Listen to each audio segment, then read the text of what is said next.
Gavin Will, Ford Terpstra. and this is our project on resource management and utilization in a multi-core system.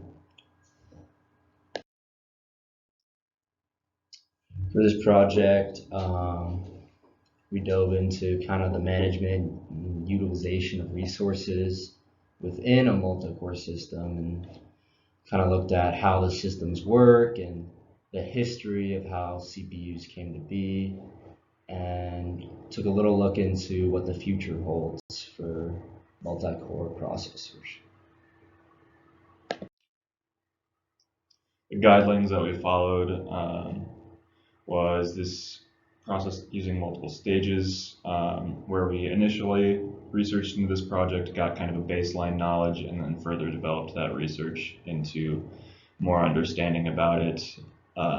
The paper we wrote obviously was in an IEE format.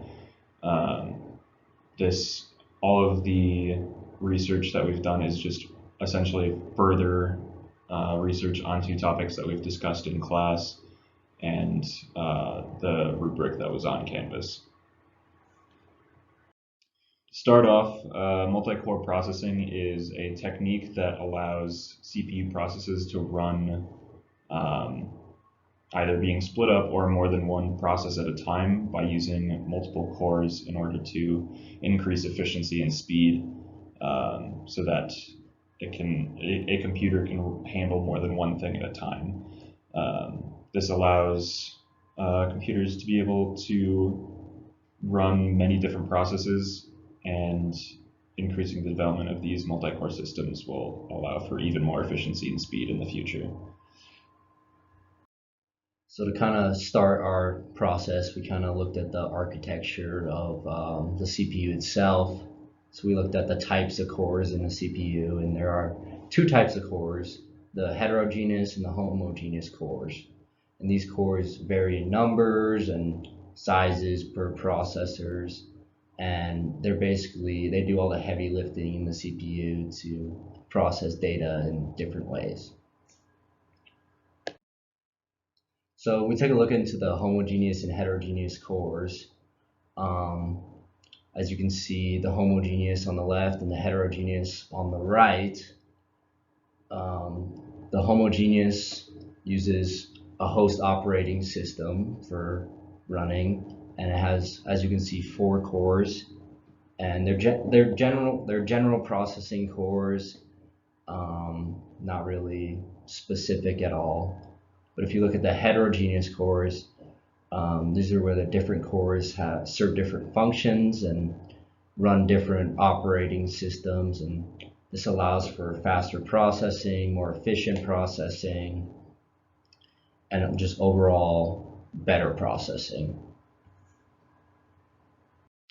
To go a little bit further into these multi-core processes, they specifically get split into these different types of CPU schedules. The picture we have up here is a multi-level feedback queue where processes will go through this queue and run for a certain amount of time, and if they exceed that time, they'll go on to the next level. And this allows multiple processes to be going concurrently, and the longer processes to just get shoved down so that it doesn't cause any starvation or like killing of processes that are shorter but just get stuck behind these long processes. There are also processes similar to first come first serve, where anything that shows up in the first place goes all the way through, but this can lead to starvation, which is what I talked about earlier, where it's just a large process that goes through and can't finish, and these shorter processes never get to run. And a round robin is very similar to the multi-level feedback queue, in which it runs for a specific amount of time before moving on, but different from the multi-level where it shifts down. Round robin just keeps cycling through. But all of these schedules allow for the processors to go through multiple processes in a much more efficient and time-concerned manner. So for the history of multiprocessors, they originally started out with the discovering of silicon, which is the second most abundant resource on the planet, but that is the number one base resource that is used in all current processors. And then shortly after, around 80 years later, the development of logic gates and switches by Nikola Tesla allowed for these processors to kind of start coming into the minds of people. And then eventually Intel released the very first processor or mass-produced processor of the 4004. What we have up on screen on the left here is the 8080 processor, which is their third processor. But it ran only a few kilohertz in speed and could only hold, like, I think 60,000 transistors, where now we are vastly beyond that, and we can reach up to the gigahertz in speed.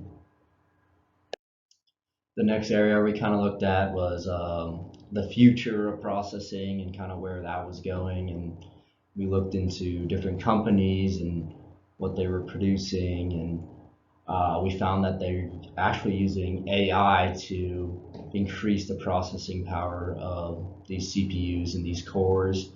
So our ideas that we came up with were to use that AI to further the processing power and get the AI to see things that the humans can't, and use that in a way to bring more efficiency to CPUs. And the future looks bright, and companies like AMD are making leaps and bounds in the CPU area, increasing processing power by over 150% by 2025. So the future looks bright for CPUs. So talking about the future of the processors, we have to kind of talk about the current limitations of them as well. Currently, processing power has been kind of dipping off, as Moore's law is not necessarily keeping up as well as it has been. Moore's law is saying that the amount of transistors will double every 2 years that can be held on a chip, but as we've seen in the past year or so, that's kind of dipped off a little bit and not really holding up anymore. And transistors are not able to double every 2 years anymore. So the amount of power and efficiency that these processors can hold isn't nearly as powerful as it has been, or as the trend has been in the past. And because so many of these transistors are now on here, and we're trying to find different ways of increasing the power output of these processors, we have to think more about the heat transfer, as with the amount of power consumption that we want them to have, there is going to be a lot more overheating. So we have to think about how to cool these processors a lot more efficiently so that they can run at higher power consumptions to be able to run more efficiently and more processes. In conclusion, we expect to see a large increase in processing power in the next few years. Speeds that we've never seen before, up to 25 times faster. Heat capabilities that are unseen before. So overall, just improvements to every aspect of processing. And this was a great project to kind of relate in-class topics to what we were researching and dive deeper into those topics. Thanks for listening. Thank you.